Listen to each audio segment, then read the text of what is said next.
ಎಲ್ರಿಗೂ ನಮಸ್ಕಾರ. Welcome back to Friday mini log. ಇವತ್ತು ಶುಕ್ರವಾರ ಆಗಿರೋದ್ರಿಂದ ಬೆಳಗ್ಗೆ ಬೇಗನೆ ಎಲ್ಲ ಕೆಲಸ ಮುಗಿಸಿ ಪೂಜೆ ಕೂಡ ಮುಗಿಸ್ಕೊಂಡೆ. ಇವತ್ತ ಟೈಮ್ ನೋಡಿದ್ರೆ ಅಲ್ಲೇ 8:30 ಆಗಿತ್ತು. ಇನ್ನೇನು ತಿಂಡಿ ಮಾಡಬೇಕಲ್ಲ ಅಂತ ಕ್ಯಾಲೆಂಡರ್ ನೋಡಿದ್ರೆ ಇನ್ನೂ ಇವತ್ತಿನ ಡೇಟ್ ಅರ್ದಿರಲಿಲ್ಲ.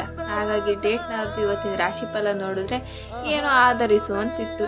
ಆದರೆ ಅರ್ಥ ಅಂತೂ ಗೊತ್ತಾಗಲಿಲ್ಲ. ಸುಮ್ಮನೆ ನೋಡಿಕೊಂಡು ಏನೋ ಸಮಾಧಾನ ಮಾಡಿಕೊಂಡು ನನಗೆ ನಾನೇ ತಿಂಡಿಗೆ ಟೊಮೊಟೊ ಗೊಜ್ಜು ಹಾಗೆ ನೈಟ್ ಸಾಂಬಾರು ಸ್ವಲ್ಪ ಇತ್ತು, ಅದನ್ನು ಮಾಡಿಕೊಂಡು ಮ್ಯಾನೇಜ್ ಮಾಡ್ಕೊಳ್ಳೋಣ ಅಂದ್ಬಿಟ್ಟು ಟೊಮೊಟೊ ಗೊಜ್ಜನ್ನ ಪ್ರಿಪೇರ್ ಮಾಡಿಕೊಂಡೆ. ಟೊಮೆಟೊ ಹಣ್ಣಂತೂ ಸಿಕ್ಕಾಪಟ್ಟೆ ಇರೋದ್ರಿಂದ ಇನ್ನೂ ಸ್ವಲ್ಪ ದಿನಕ್ಕೆ ಟೊಮೊಟೊ ಬತ್ತೆ, ಟೊಮೊಟೊ ಗೊಜ್ಜು, ಟೊಮೊಟೊ ಚಟ್ನಿ ಈ ಥರದ್ದೆಲ್ಲ ಕಾಮನ್ ಆಗಿರುತ್ತೆ. ನೆನ್ನೆ ಸಂತೆಗೆ ಹೋಗಿದ್ರು ಅಂತ ಹೇಳಿದ್ನಲ್ಲ, ಆವಾಗ ಇದೊಂದು ಮೇಕೆ ಮರಿನ ಇಟ್ಕೊಬಂದಿದ್ರು. ಅದನ್ನು ಕೂಡ ನೋಡಿಕೊಂಡು ಸ್ವಲ್ಪ ಹೊತ್ತು ಅದನ್ನು ಕೂಡ ಆಟ ಆಡಿಸ್ಕೊಂಡು ಬರೋ ಅಷ್ಟರೊಳಗೆ ಟೊಮೊಟೊ ಗೊಜ್ಜು ಬೆಂದೋಗಿತ್ತು.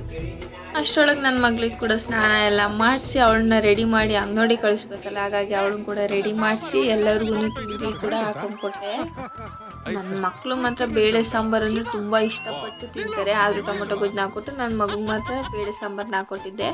ಹಿಂದೆನೇ ಎಲ್ಲ ಕೆಲಸ ಕೂಡ ಮುಗಿಸಿ ಹಾಗೆ ತಿಂಡಿ ಪಾತ್ರೆಗಳನ್ನೆಲ್ಲ ತೊಳೆದಿಟ್ಟು ನಾವು ರೆಡಿಯಾಗಿ ಹೊರಟಿದ್ದೆ ಲಿಖಿತನ ಮದುವೆಗೆ. ನಾವು ಮದುವೆಗೆ ಹೋಗೋದ್ರೊಳಗಾಗಿ ಅದೇನೋ ಅಂತಾರಲ್ಲ, ಅರುಂಧತಿ ನಕ್ಷತ್ರನ ತೋರಿಸ್ತಾ ಇದ್ರು. ಹೋಗ್ಬಾರ್ದು ಅಂದ್ಕೊಂಡು ಕೊನೆ ಮೂಮೆಂಟಲ್ಲಿ ಹೋಗಿ ಅಲ್ಲೂ ಸ್ವಲ್ಪ ಫೋಟೋಗಳನ್ನೆಲ್ಲ ತಗೊಂಡು ಅಲ್ಲಿ ಆಲಪ್ಪನಗುಡ್ಡದಲ್ಲಿ ಇದೇ ಫಸ್ಟ್ ಟೈಮ್ ಹೋಗಿದ್ರಿಂದ ದೇವ್ರ ದರ್ಶನ ಕೂಡ ಮಾಡಿಕೊಂಡು ಅಲ್ಲಿಂದ ಮನೆಗೆ ಬಂದ್ವಿ. ಊಟ ಎಲ್ಲ ಮಾಡಿಕೊಂಡು 1 ಗಂಟೆಗೆ ಇವತ್ತಿನ ಲಾಗ್ನ ಮುಗಿಸ್ತಾ ಇದ್ದೀನಿ. ಸಿಗುವ ಮತ್ತೆ. Bye. Thank you for watching.